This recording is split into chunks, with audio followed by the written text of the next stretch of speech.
では続いてのプレゼンターご紹介いたしましょう。次はダニエル・エクスポネンツさんです。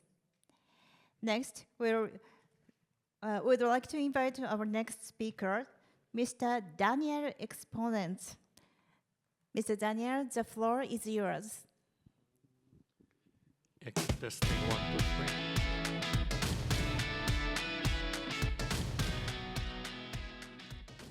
3. All right. I have 20 minutes. I could have given a few to Francesco, but we'll have to get through it. So thanks everyone for joining after lunch. I hope it's recorded because some people are not here. So today I'll show and present both the rational motivation behind building the satellite expansion of the world computer. As some of you know, Ethereum is the world computer, so we're building an expansion of it in space, as well as go a little bit into how we're building the space computer stack. So very quick, brief history of compute stack as a whole. So originally, when compute started being developed as a mechanical or automated operation, it was still task specific, and you had computers that were entire rooms dedicated to a single computer that doesn't even do general purpose compute, it does just task specific. This is, I think, an image from the Bletchley labs.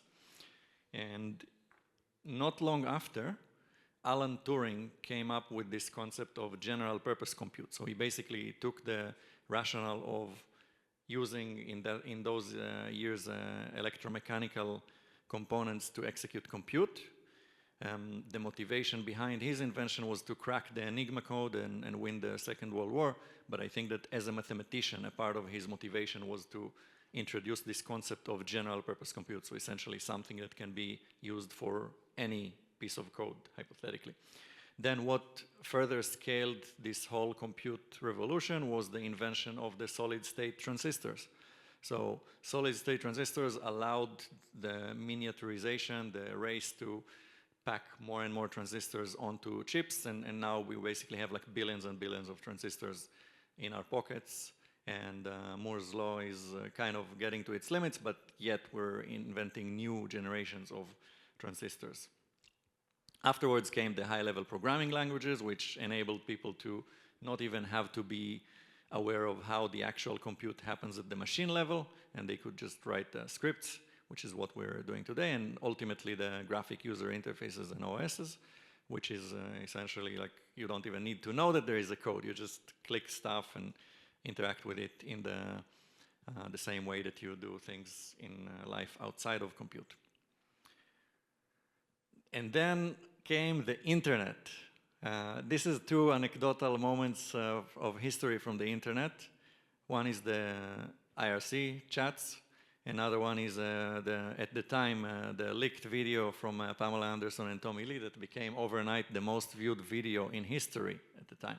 And that kind of demonstrated the power of both the fact that compute systems became commercially available and ubiquitous, as well as the interconnectivity suddenly unleashed commercial applications that we just didn't foresee happening before.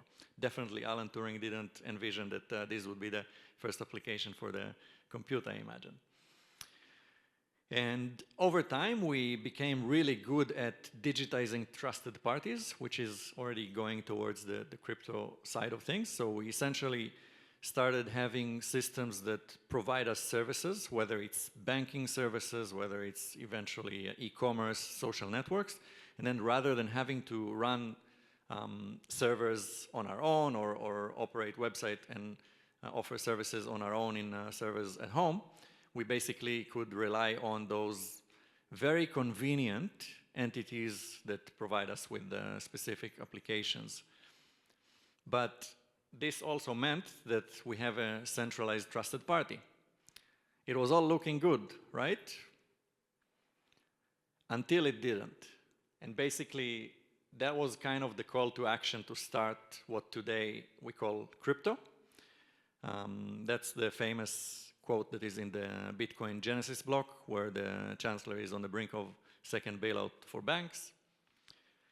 And essentially, then we go into a new rabbit hole of compute stack, which is the crypto economic compute systems. And crypto economic compute system, essentially it's trusted party, except it's distributed. It's no longer a centralized trusted party. And then it's, on top of that, it's a computer. Rather than having a server that is the computer, we have a distributed network that functions as one unified computer. So let's take a quick look at the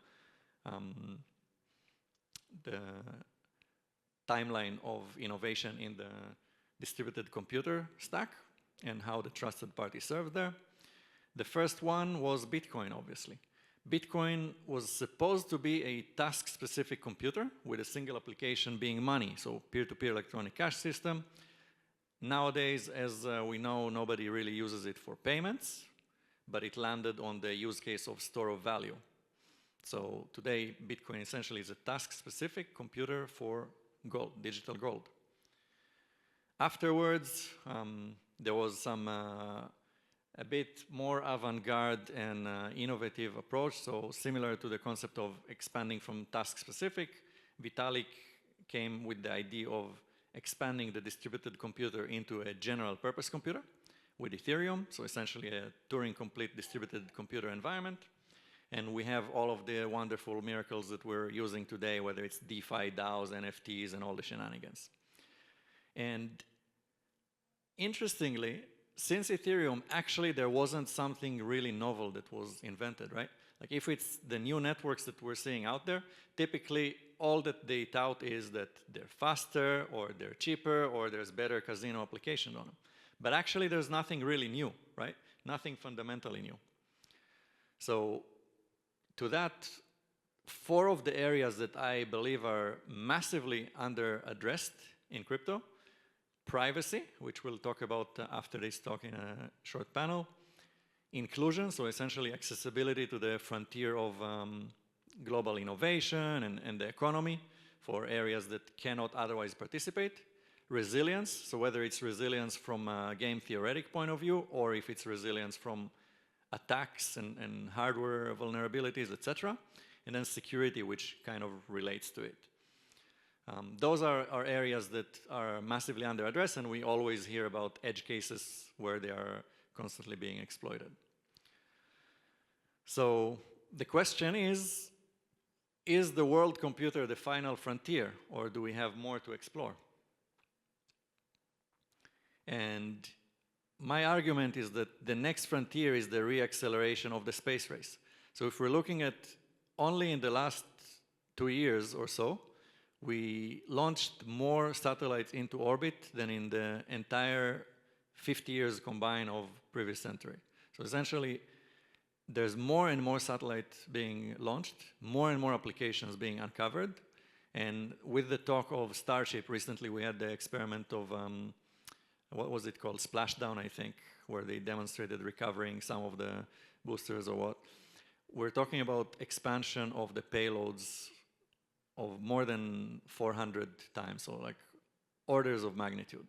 And that means that the launch cost is going to be converging to something like tens of dollars per kilogram. So that means it's no longer something like space as a domain is no longer only relevant for state-level actors. It's something that a couple of people in a co-working space can start looking at building for space, right? So a lot of new innovation is going to be unlocked in the space frontier.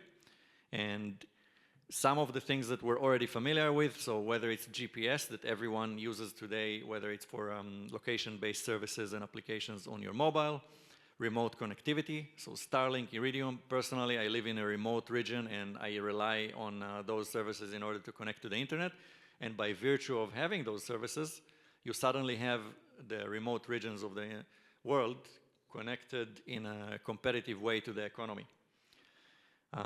Starlink in 2024 launched 7,000 or more than 7,000 satellites, which in history, it's basically unimaginable numbers, and these numbers are only growing. We're looking at probably quadrupling it over the next few years. Planet Labs is basically already a very widely used service for different, whether it's governments or supply chain applications. So you see that more and more the space domain is becoming important for the economy. Now, how can the world computer concept be expanded beyond the bound of Earth? So these are some of the some of the examples we're working on in Space Computer, working with developers to use cosmic radiation as a source for randomness. So randomness beacon based on true cosmic radiation. And one example is a password generator, another one is a raffle, so essentially a kind of a lottery. And yeah, I'll go now into some details of how we're building the space computer and what is the space computer. So space computer in a nutshell is a high security guarantees based on physical isolation. So essentially you have a tamper resistance computers aboard satellites that each of them serves as a space TE. TE stands for Trusted Execution Environment, and eventually we'll build a node network based on them. So what is space computer in a nutshell? It's a robust layer 1 in space, a network of those space TE nodes that is supporting smart contract and ultimately aims to serve as a marketplace for payments and for satellite services. Now, taking a little bit of a deeper look on where we're at, today we have already access to one satellite, so we're starting to look at a single node, and single node that functions as a TE. For those that are less familiar with TE, the rationale is that you have a secure environment separate to the typical CPU, and this secure environment can also remain secure even if the hypervisor is hypothetically malicious. And what we have today is that you're interfacing to the satellite via a space compute gateway. So if we're looking at it, you have services that support users on Earth with high security guarantees, whether it's for the layer 1s, the layer 2s, and then ultimately looking at relying on more than one communication provider. So it can be abstracted whether it's interfacing to Starlink or to Iridium or to anything else, and essentially you can look at it as some kind of RPC aggregator for space gateway. Yeah, so OrbitPort is currently the somewhat hosted service that we're operating, with applications being the cosmic true random number generator and eventually expanding to more features. And ultimately, we want to turn it into something more trust minimized than being hosted and operated by us. So that means that we'll look at multi-node, essentially moving to a network constellation that consists of those services, each satellite services, whether it's randomness, whether it's MPC, so that satellites can be signers in a threshold scheme. And yeah, each of them essentially functions as a TE. To scale that, we'll be looking at either the optimistic or the ZK rollups. So obviously there's trade-offs with each of them, but a part of building that stack will rely on those existing components that we're familiar with from today, how Ethereum L2s function. Essentially, the L1 in orbit is somewhat of a capacity-constrained network like Bitcoin. And then in order to augment the performance, we're looking at using the similar technologies that we have today for the Ethereum network. And some rationale for how it works. So we basically have here an example of relying on the satellites from a company called Aptos Orbital for the randomness, and then a user essentially interfaces to those satellites via the OrbitPort Space Compute Gateway, and then the actual randomness is being fed through the gateway, and the application is consumed here on Earth. I guess I have not so much time. Quickly on OrbitPort as the gateway for space compute, we're currently enabling the CTRNG.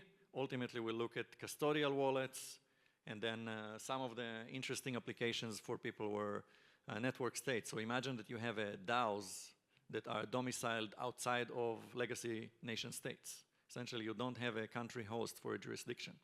Or you have a programmable cryptography toolkit that you're able to interact with that would be deploying contracts directly on satellite. And then eventually, once you have a full constellation, you can start looking at bridging all compute services from different satellites.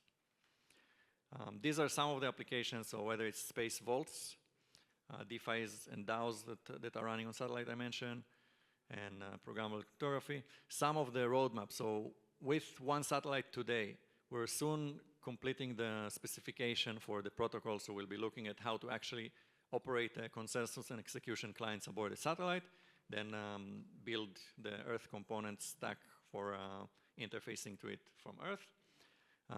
ultimately scale it with the L2s, AVSs, and then eventually work towards the constellation that would enable the full space TE network.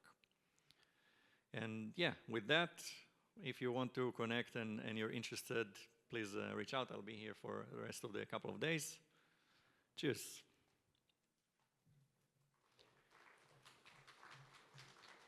Do we have time for questions, or it's not the...